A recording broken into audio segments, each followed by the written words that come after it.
Please rate US if you like. Future indefinite tense. इन वाक्यों में किसी कार्य को भविष्य काल में किया जाने का बोध होता है, जैसे मैं कल आपको एक कहानी सुनाऊंगा, वह हमें हिंदी पढ़ाएगा।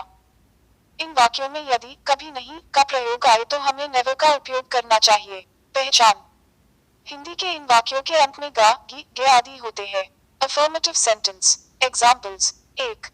वह आपको इंग्लिश पढ़ाएगा। 2. मैं आपको एक कहानी सुनाऊंगा। 3. वह स्कूल जाएगा। Rules of making affirmative sentences. Sub plus shall will जोड़ वर्ब जोड़ ऑब्जेक्ट। यदि सब्जेक्ट आई, वी हो तो शाल का प्रयोग किया जाता है।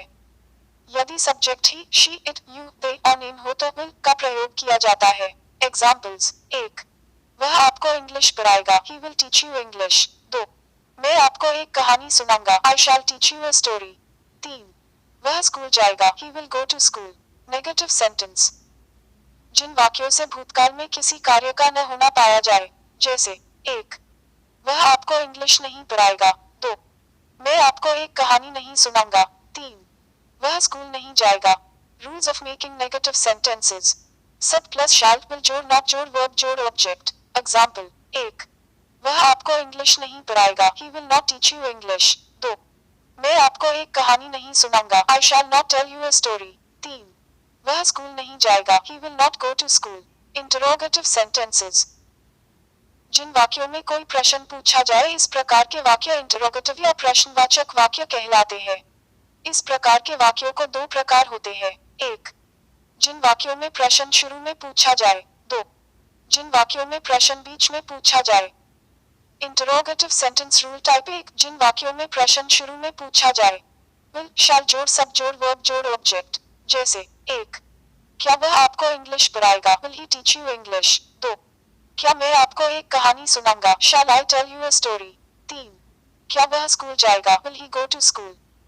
Interrogative sentence rule type 2. जिन वाक्यों में प्रश्न बीच में पूछा जाए, विल, शैल जोड़ सब जोड़ वर्ब जोड़ ऑब्जेक्ट। जैसे 1. वह आपको इंग्लिश क्यों पढ़ाएगा। Why will they teach you English. 2. मैं आपको एक कहानी क्यों सुनाऊंगा। Why shall I tell you a story. 3. वह स्कूल क्यों जाएगा। Why will he go to school. Interrogative जोड़ नेगेटिव। जिन वाक्यों में प्रश्न पूछा जाए और साथ में नहीं का प्रयोग भी किया जाए तो वे वाक्य सकारात्मक जोड़ नकारात्मक दोनों ही होते हैं। जिस प्रकार इंटरोगेटिव सेंटेंस के दो प्रकार होता है, उसी प्रकार इन वाक्यों के भी दो प्रकार होते हैं। इंटरोगेटिव जोड़ negative sentence rule type 1. Will, shall जोड़ सब जोड़ नॉट जोड़ वर्ब जोड़ ऑब्जेक्ट। जैसे 1. क्या वह आपको इंग्लिश नहीं पढ़ाएगा। Will he not teach you English. 2.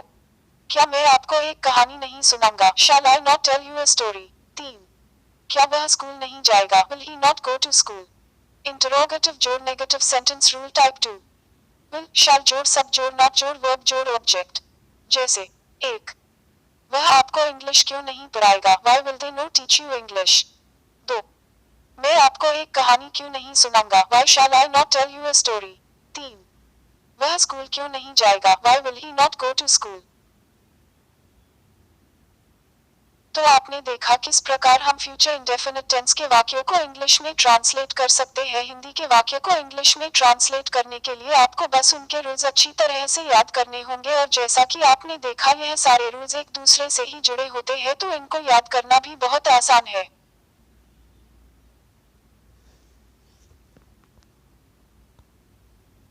Please rate us if you like. Future indefinite tense.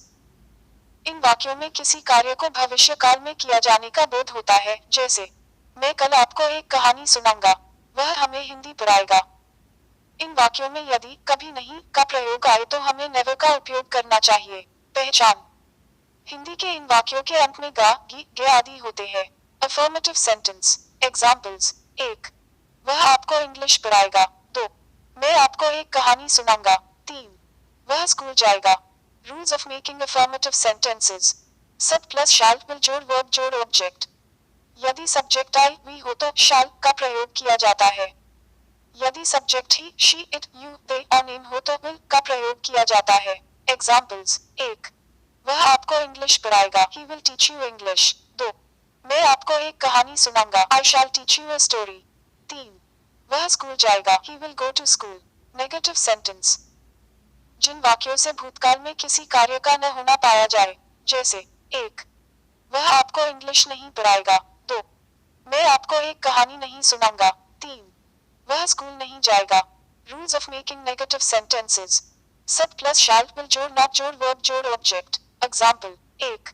वह आपको इंग्लिश नहीं पढ़ाएगा। He will not teach you English. 2. मैं आपको एक कहानी नहीं सुनाऊंगा। I shall not tell you a story. 3. वह स्कूल नहीं जाएगा। He will not go to school. Interrogative sentences. जिन वाक्यों में कोई प्रश्न पूछा जाए इस प्रकार के वाक्य इंटरोगेटिव या प्रश्नवाचक वाक्य कहलाते हैं। इस प्रकार के वाक्यों को दो प्रकार होते हैं। 1. जिन वाक्यों में प्रश्न शुरू में पूछा जाए। 2. जिन वाक्यों में प्रश्न बीच में पूछा जाए। Interrogative sentence rule type 1. जिन वाक्यों में प्रश्न शुरू में पूछा जाए। विल शैल जोड़ सब जोड़ वर्ब जोड़ ऑब्जेक्ट। जैसे 1. क्या वह आपको इंग्लिश पढ़ाएगा। Will he teach you English. 2. क्या मैं आपको एक कहानी सुनाऊंगा। Shall I tell you a story. 3. क्या वह स्कूल जाएगा। Will he go to school. Interrogative sentence rule type 2. जिन वाक्यों में प्रश्न बीच में पूछा जाए। विल शैल जोड़ सब जोड़ वर्ब जोड़ ऑब्जेक्ट। जैसे 1. वह आपको इंग्लिश क्यों पढ़ाएगा। Why will they teach you English. 2. मैं आपको एक कहानी क्यों सुनाऊंगा। Why shall I tell you a story. 3. वह स्कूल क्यों जाएगा। Why will he go to school. Interrogative जोड़ नेगेटिव। जिन वाक्यों में प्रश्न पूछा जाए और साथ में नहीं का प्रयोग भी किया जाए तो वे वाक्य सकारात्मक जोड़ नकारात्मक दोनों ही होते हैं। जिस प्रकार इंटरोगेटिव सेंटेंस के दो प्रकार होता है उसी प्रकार इन वाक्यों के भी दो प्रकार होते हैं। इंटरोगेटिव जोड़ negative sentence rule type 1. Will shall जोड़ सब जोड़ नॉट जोड़ वर्ब जोड़ ऑब्जेक्ट। जैसे 1. क्या वह आपको इंग्लिश नहीं पढ़ाएगा। Will he not teach you English. 2. क्या मैं आपको एक कहानी नहीं सुनाऊंगा। Shall I not tell you a story. 3. क्या वह स्कूल नहीं जाएगा। Will he not go to school.